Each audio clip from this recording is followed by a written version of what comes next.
आज हम बात करते हैं सविभक्ति रूप की। इससे पहले पिछली कक्षाओं में आप निर्विभक्ति रूप के बारे में पढ़ चुके हो, जो 2 पार्टों में हमने आपको पढ़ाया था। आज तीसरा उसका भाग है जिसमें सविभक्ति रूप के बारे में हम आपको बताएंगे। सविभक्ति रूप से तो आप लोग अच्छी तरीके से परिचित होंगे। सविभक्ति रूप के मतलब होता है जिसमें कोई न कोई कारक लगा हुआ हो। कारक आप लोग जानते हैं, का, की, ने, नानी, ने, में, पर, सब कारक होते हैं। तो जिस संज्ञा में कोई न कोई कारक लगा हुआ हो वह सविभक्ति रूप के अंतर्गत आता है। वही आज हम आपको पढ़ाएंगे। तो देखिए, उसमें बहुत सारे नियम नहीं हैं, जैसे कि निर्विभक्ति रूप में बहुत सारे नियम थे, सविभक्ति रूप में बहुत सारे नियम नहीं हैं। तो देखिए, हम पहला नियम लेते हैं, ध्यान देंगे। लिखा हुआ है कि नियम नंबर 1 कहता है कि निर्विभक्ति रूप से बहुवचन बने किसी संज्ञा के साथ कोई कारक चिन्ह आता है तो ऐसी संज्ञाओं में ओ अथवा यों का प्रयोग किया जाता है। समझ लेंगे इसको एक बार फिर से कि निर्विभक्ति रूप से, निर्विभक्ति रूप में हमने बनाए थे, कल बनाए थे, कुछ परसों बनाए थे। तो निर्विभक्ति रूप एक वचन से बहुवचन बनाने में जो हमारे हैं उनके साथ अगर कोई कारक चिन्ह आता है तो ऐसी संज्ञाओं में ओ लगेगा अथवा यों लगेगा। उदाहरण द्वारा इस चीज को समझ लेते हैं। देखिए, जैसे आपने निर्विभक्ति रूप में एक वचन में घोड़ा लिखा था, बहुवचन उसका बनाया था घोड़े, ठीक है, क्योंकि आकारांत पुल्लिंग था और आपको पता है कि आकारांत पुल्लिंग में आका ए हो जाता है, तो घोड़ा का घोड़े हो गया था। इसमें अगर हम सविभक्ति रूप की बात करें कि सविभक्ति रूप में घोड़े का क्या हो जाएगा, क्योंकि घोड़े एक वचन है और घोड़ा भी हमारा एक वचन है। निर्विभक्ति रूप के अंतर्गत एक घोड़ा हमारा आया एक वचन में, घोड़े आया हमारा बहुवचन में, ठीक है। तो इसमें हमारा है सविभक्ति रूप में बहुवचन में क्या हो जाएगा, जब हमारा चिन्ह लग जाएगा तो घोड़ों को हो जाएगा या घोड़ों ने हो जाएगा। तो इस तरीके से जिस वाक्य में जो चिन्ह लगा हुआ हो, जो वहाँ पे उपयुक्त हो, उस चिन्ह को लगाकर हम बहुवचन बनाते हैं। सविभक्ति रूप की बात हुई।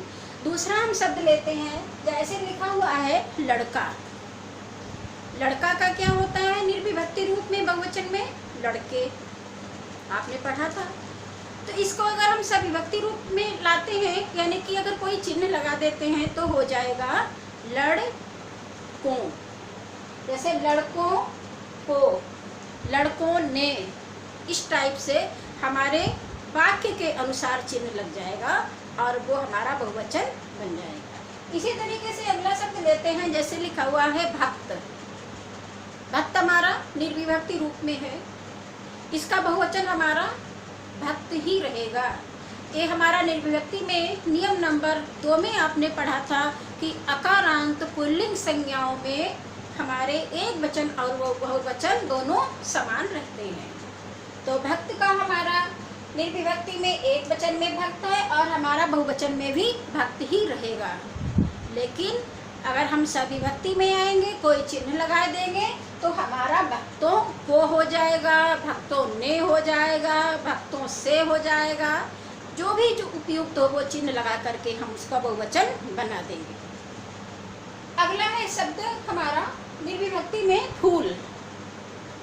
फूल हमारा क्या है, अकारांत पुल्लिंग।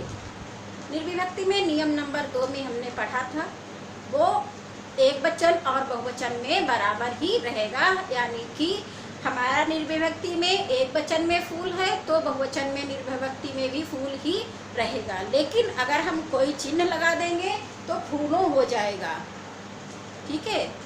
आगे है हमारा स्त्री। वेरी वेरी इम्पॉर्टेंट शब्द है आपका, अभी हम बताएंगे आपको। स्त्री है, जैसे स्त्री का हमारा निर्विभक्ति रूप में हो जाएगा स्त्रियां। सविभक्ति रूप की बात करें तो स्त्रियां नहीं, इसमें हो जाएगा स्त्रियों। ऊपर हमने आपको बताया था, परिभाषा में लिखा हुआ था कि बहुवचन बनाने के लिए, निर्विभक्ति से सविभक्ति में एक वचन से बहुवचन बनाने के लिए ओ या यों का प्रयोग करते हैं। अब आपको ये बात बतानी है, समझनी भी है आपको कि हमें ओ का प्रयोग कब करना है और यों का प्रयोग कब करना है। तो देखिए, ओ का प्रयोग करना है हमारा आकारांत में, पुल्लिंग में, ठीक है। ओ का प्रयोग हमारा पुल्लिंग में करना है, और अगर स्त्रीलिंग का कोई शब्द है सविभक्ति में तो हमें यों का प्रयोग करना है। इस बात को विशेष रूप से ध्यान रखना है। एक कन्फ्यूजन वाले होते हैं, आप यहीं पे कंफ्यूज हो जाते हैं कि क्या करें, या अथवा यों कहाँ पे आना है और ओ कहाँ पे आना है। तो इस बात को बहुत ध्यान से सुनिएगा, अपनी कॉपी में नोट कर लीजिएगा कि ओ का प्रयोग, यों का प्रयोग, देख लीजिए, ओ का प्रयोग कहाँ पे होता है, पुल्लिंग संज्ञाओं में, और यों का प्रयोग होता है स्त्रीलिंग संज्ञाओं में, ठीक है। इतना आपकी समझ में आ गया होगा कि हम निर्विभक्ति से सविभक्ति में बनाते हैं अथवा कोई चिन्ह लगाते हैं तो किस तरीके से हमारा परिवर्तन हो जाता है। अब हम बात करते हैं अगले नियम की। बहुत सारे नियम नहीं है इसमें 2 ही नियम हैं। उन 2 नियमों को देख लेते हैं, और कुछ ऐसे शब्द हैं जो हमारे सविभक्ति रूप के अंतर्गत आएंगे। देखिए, हमारा नियम नंबर 2 ये हमारा क्या कहता है कि आकारांत पुल्लिंग संज्ञाएं, आकारांत के मतलब बड़ा आ, आकारांत पुल्लिंग संज्ञाएं एक वचन में हैं, ठीक है, एक वचन में हैं। कौन है? आकारांत, आकारांत संज्ञाएं एक वचन में है हमारी आकारांत संज्ञाएं, और उनके साथ कोई कारक चिन्ह आया है, ठीक है, तो आ की जगह पर ए का प्रयोग हो जाएगा, ठीक है। फिर समझ लीजिए इसको और लिख लीजिए कि आकारांत पुल्लिंग संज्ञाएं एक वचन में हैं और उनके साथ कोई कारक चिन्ह लगा हुआ है तो आ की जगह पर ए हो जाएगा। कैसे हो जाएगा इस चीज़ को समझ लेते हैं। जैसे हमने लिखा लड़का मैदान में दौड़ता है, इसमें कुछ नहीं करना है क्योंकि इसमें क्या है, हमारा कोई चिन्ह नहीं लगा है, संज्ञा के साथ कोई चिन्ह नहीं आया है, सिंपल सा बन जाएगा, इसमें कुछ नहीं करना है। तो हो जाएगा, आपके भी समझ में आ रहा होगा कि इसमें हो जाएगा लड़के मैदान में दौड़ते हैं, लड़के मैदान में दौड़ते हैं, ठीक है। ये हमारा एक वचन है और ये हमारा बहुवचन है, सिंपल बन गया। अगर हम कहें कि लड़के ने रोटी खाई, एक हम ये ले लेते हैं कि लड़के ने रोटी खाई। दूसरा हम वाक्य लेते हैं कि लड़कों ने रोटी खाई, ठीक है। तो लड़के ने रोटी खाई, लड़कों ने रोटी खाई, इसमें से कौन सा सही होगा?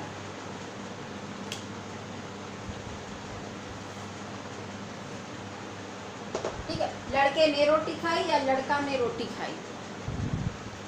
तो देखिए, लड़का ने रोटी खाई, ये हमारा क्या हो जाएगा? गलत हो जाएगा, ठीक है, ये नहीं होगा। लड़के ने रोटी खाई, क्योंकि ये इसमें क्या है, ये हमारा चिन्ह लगा हुआ है। जब लड़के संज्ञा के साथ, लड़के के साथ हमारा कोई चिन्ह लग गया है तो क्या हो गया, हमारा लड़का के साथ चिन्ह लगा दिया तो हो गया ने, लड़के लड़के हो गया ना। तो लड़के ने रोटी खाई, ये सही होगा। लड़का ने रोटी खाई नहीं होगा, क्योंकि ये हमारा अगर चिन्ह लग गया है तो ये हटा करके क्या हो जाएगा, लड़के, ठीक है। तो इतनी और भी ऐसे इस टाइप के शब्द होते हैं, जैसे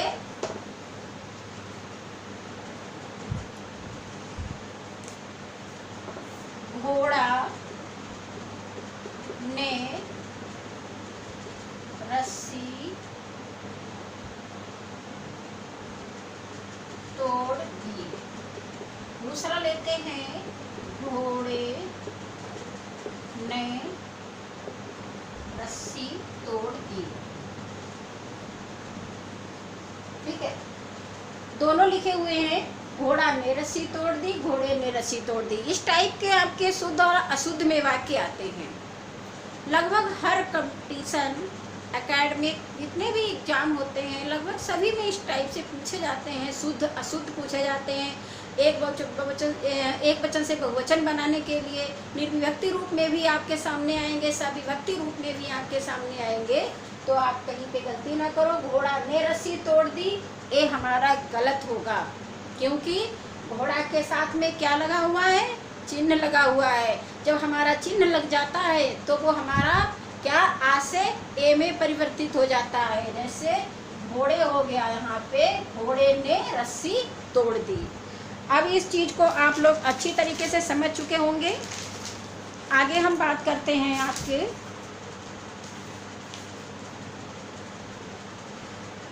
देखिए, यहाँ तक हमारे नियम जो थे, नियम हमारे दो ही थे सब विभक्ति के रूप के अंतर्गत। अब हमारे कुछ महत्वपूर्ण बातें हैं जो हम आपको बताएंगे कि क्या महत्वपूर्ण बातें हैं जिनको हमें ध्यान रखना होता है, जो हमारी परीक्षा में पूछी जाती हैं। देखिए, महत्वपूर्ण बातें, इनको हम नोट कर लेंगे और इसके अंतर्गत जो शब्द आएंगे वो शब्द कई बार पूछे भी जा चुके हैं कई परीक्षाओं में। जैसे कुछ संज्ञाओं के साथ, ठीक है, लिख लीजिए अपनी कॉपी में, कुछ संज्ञाओं के साथ गण,